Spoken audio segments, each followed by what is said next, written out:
get into this conversation now. Public Works Minister Sihle Zikalala is taking a hard line on the so-called construction mafia in the country. He's called for the deployment of the army to deal with the scourge. The heavily armed mafia groups are said to have cost the economy over 68 billion rand across 186 projects. The minister joining me now for a conversation on this and other important matters. Minister, good morning to you and thank you very much for your time. Well, let's deal with exactly what you are asking for now, and let's get you on the record on this.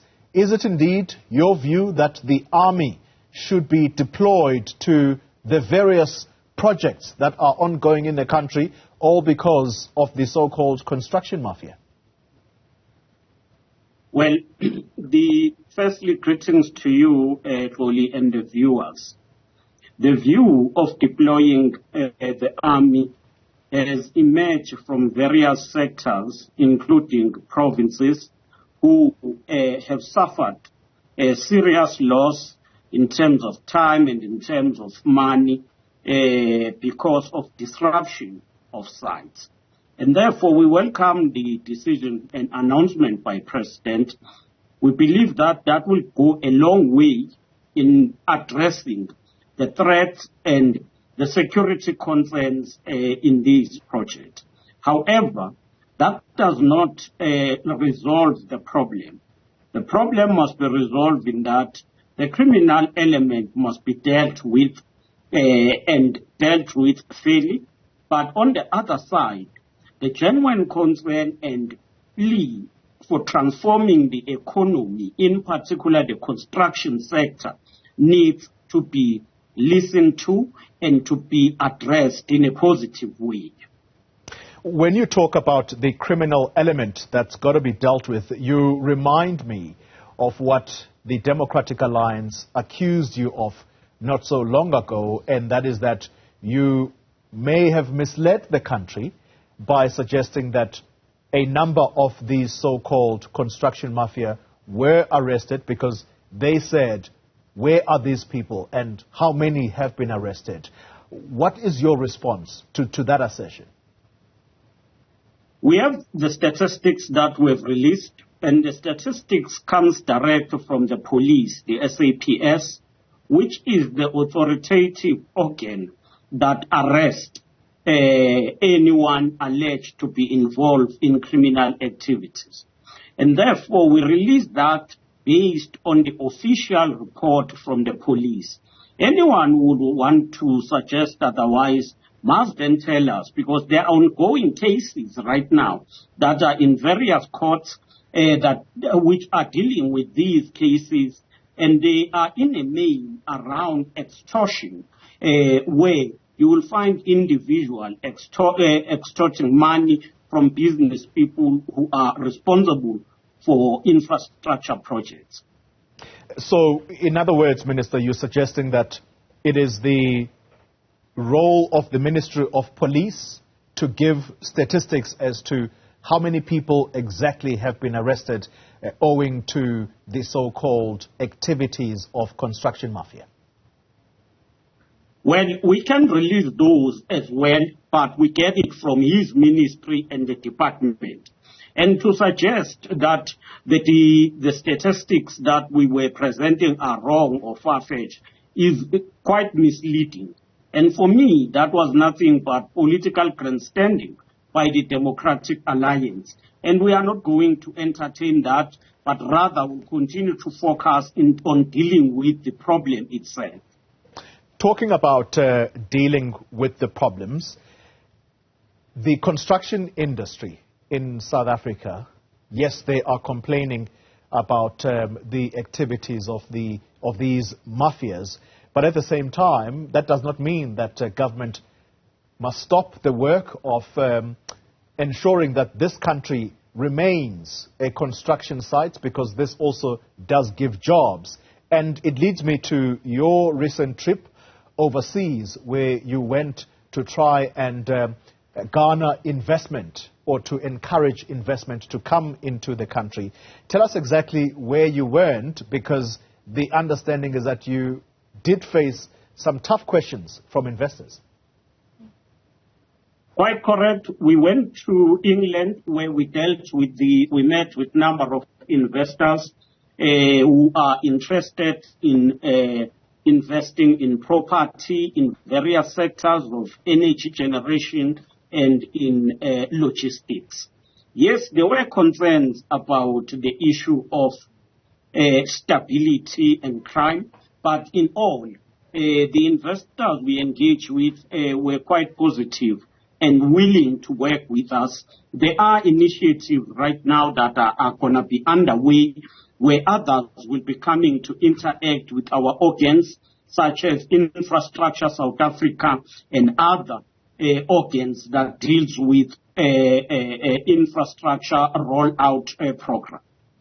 Specific areas of concern from the investors, Minister, and you will correct me if I'm wrong here, they did raise questions around the procurement systems in South Africa. What is it that they are worried about? Well, the first one is their security in terms of returns, whether they will be able to get their return back. But the second concern was around the whole issue of the BEE, where they are concerned about the BEE.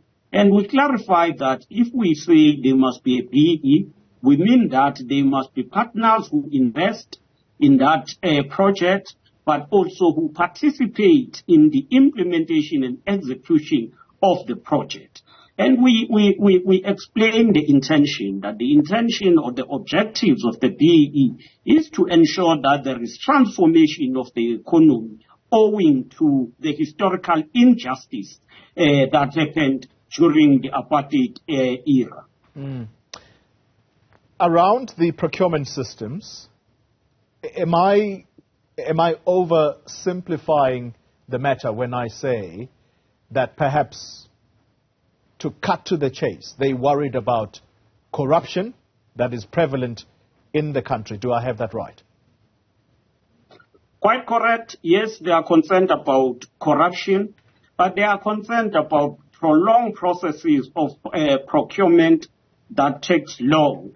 And they would propose, or they proposed, that some of the effective means will be like your PPP, which is public-private partnership, which is also things that have been done in the country and will not be new. So we found each other on those issues. Were you able to find each other on the question of BEE? Because this is also quite important for the country, even though many will say it has not served the interest of the broader South African public. Yes, we found each other and they accepted that that is the policy that is in existence, and the objective of the policy, the objectives are clear, and they accepted that. But obviously, when you have a BEE partner, the BEE partner must play a role. It's not that you must own shares without participating and paying a particular role in the project. So we were clear, and I believe most of them were fully satisfied. Yeah. Final question to you, Minister. As we talk about construction projects, there are service providers who get contracted by government and they end up doing shoddy work, basically shortchanging the departments that they are working with. What is your stance? What is the stance of your department on this? We are very firm on that. We are not going to tolerate that because it is wrong. And because it is because of that we have established the restriction committee, which look on the performance of contractors. And others we have already taken others to a treasury for blacklisting. We are not going to tolerate any form of such behavior where people will come and do shoddy work on government projects and think they will continue. We would want to ensure that once the contractor is appointed, it delivers quality and within budget. Can I push you a little bit on that point, Minister, because that is a very decisive step when you say that you're not only going to blacklist, but you're also going to go to Treasury to ensure that perhaps the directors, because oftentimes people go and change the name of the company, but it's the exact same personalities involved. So when you talk about blacklisting, how many people, for example, or how many company directors would you say have been blacklisted thus far? Well, we can provide you with statistics, but we have, as the Department of Public Works, taken a number of cases to Treasury for blacklisting, including those that involve cases of bail breach and others. So we are doing it case by case, and that's why we may need to consolidate those figures for you if there is a need. Thank you very much, Minister. We'll greatly appreciate that list, and we'll exchange those details behind the scenes with our producers. But that is the Minister of Public Works, Sihle Zikalala, recently undertaking a trip to the United Kingdom, as you have heard him say, to encourage investors to come to South Africa to plough their monies here.